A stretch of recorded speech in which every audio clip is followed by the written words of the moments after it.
Bonjour à tous, on se retrouve aujourd'hui pour une petite vidéo statistique qui vient directement de l'INSEE pour que vous puissiez faire un petit point sur votre situation patrimoniale par rapport potentiellement à vos pairs, c'est-à-dire à vos collègues qui peuvent avoir le même âge que vous, savoir un petit peu où est-ce que vous en êtes sur potentiellement votre quête de richesse, de patrimoine, potentiellement de liberté financière.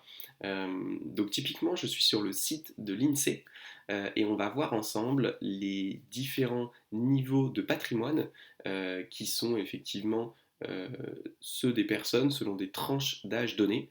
Ce sont des chiffres qui sont de début 2018 et ça va être assez intéressant puisqu'on va voir aussi la différence fondamentale qu'il existe entre la moyenne et la médiane. On commence tout de suite. Euh, Si vous parlez effectivement du patrimoine, petite précision, on parle effectivement de tous les actifs que vous avez, donc tout l'argent en banque que vous avez, les maisons que vous avez, les meubles que vous avez, les voitures, et on soustrait bien évidemment toutes les dettes. Si vous avez emprunté pour acheter une maison à 1 million, mais que vous avez emprunté 1 million, à l'instant T, tant que vous n'avez rien remboursé, eh bien c'est une opération nulle. Donc, première tranche d'âge, moins de 30 ans. Moins de 30 ans, c'est probablement la plupart des personnes qui regardent cette vidéo. Et donc la question est de savoir combien les Français, en moyenne, ont un patrimoine quand ils ont moins de 30 ans. Déjà, à noter que moins de 30 ans, entre 21 et 29 ans, bien évidemment, va y avoir une évolution importante, mais c'est intéressant d'avoir une moyenne. La moyenne, elle est d'un patrimoine de 38 500 euros. Alors, si vous êtes au-dessus, vous êtes sans doute ravi de vous dire que vous êtes devant effectivement la moyenne, mais peut-être que vous comprenez mal ce que ça veut dire. Si vous êtes au-dessus de la moyenne, vous vous dites peut-être ah bah, je suis au-dessus de 50% des gens, génial. Et à l'inverse, si vous êtes en dessous des 38 000 euros de patrimoine avant 30 ans, bah, vous vous dites mince, je suis en retard, j'ai moins que 50% des gens. En fait, c'est pas vrai. La moyenne, il faut se rappeler qu'elle est vraiment tirée par les extrêmes. Or, en France, on a très peu d'extrêmes négatifs et on a beaucoup d'extrêmes qui sont extrêmement positifs. Et en fait, ça se voit très bien puisqu'il y a une autre mesure qui est donnée par l'INSEE, c'est la médiane. Et la médiane, par contre, c'est vraiment ça. C'est-à-dire que sur un groupe de 100 personnes, on les classe dans l'ordre. On prend celui qui est le cinquantième, donc celui pour qui il y a 50% des gens qui sont plus riches, 50% des gens qui sont plus pauvres, et on regarde combien ils gagnent. Et la médiane, c'est pas du tout la même.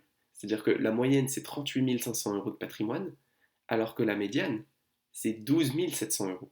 Donc si vous voulez savoir si vous avez plus ou moins que 50% de la population française, c'est la médiane qu'il faut regarder, pas la moyenne. Et donc la médiane, c'est 12 700 euros. Donc c'est finalement une somme qui est quand même conséquente.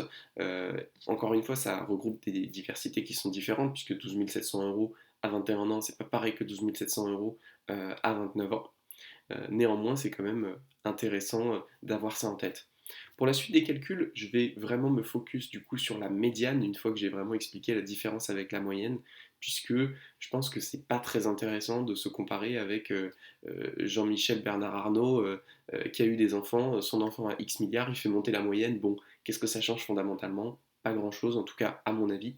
Donc je trouve ça plus intéressant de regarder la médiane, même si c'est intéressant de garder en tête que la moyenne est souvent 2 fois plus importante que la médiane, parce qu'il y a des inégalités qui sont quand même extrêmement importantes sur la question du patrimoine dans notre pays. Donc deuxième tranche d'âge, c'est entre 30 et 39 ans. Donc on était à 12 700 euros et là on va voir qu'il y a quand même une hausse massive clairement du patrimoine pendant cette période-là, puisque entre 30 et 39 ans, c'est un patrimoine moyen pour les Français de 51 000 euros. Ça veut dire que à peu près on a quasiment quintuplé le patrimoine moyen, le patrimoine médian, pardon, des Français sur cette période, ce qui est quand même très important. Sur la prochaine décennie, donc de 40 à 49 ans, on va doubler encore ce patrimoine médian pour passer à 106 000 euros. Quand on va arriver sur la prochaine décennie, on va avoir un coefficient multiplicateur d'environ 1,7. On va passer de 100 000 à 170 000. Et quand on va arriver à la prochaine décennie, 60-69 ans, 190 000. Et donc là, vous pouvez peut-être noter quelque chose. C'est-à-dire qu'en fait, on part sur la vingtaine à quelque chose comme 10 000.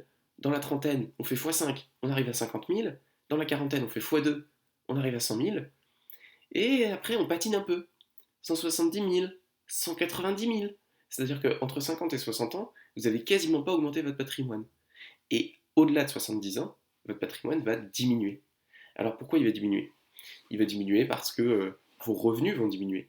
Probablement que vous allez être à la retraite et donc avoir effectivement des revenus bien moins importants et vous allez être exposé de un à potentiellement plus de dépenses, des dépenses potentiellement de loisirs, de voyages, mais aussi des dépenses potentiellement de santé.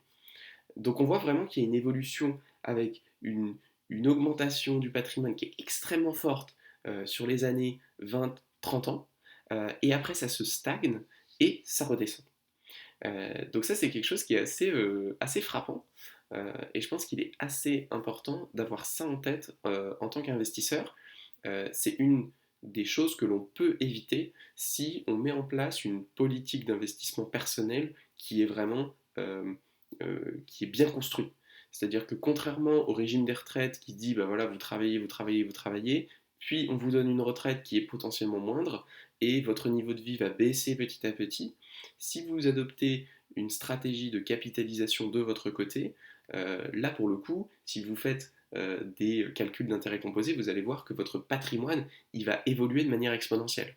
Et du coup, vous allez avoir une évolution qui est fondamentalement différente de la moyenne des gens. Euh, et notamment, c'est d'ailleurs intéressant de voir que la moyenne suit le même pattern.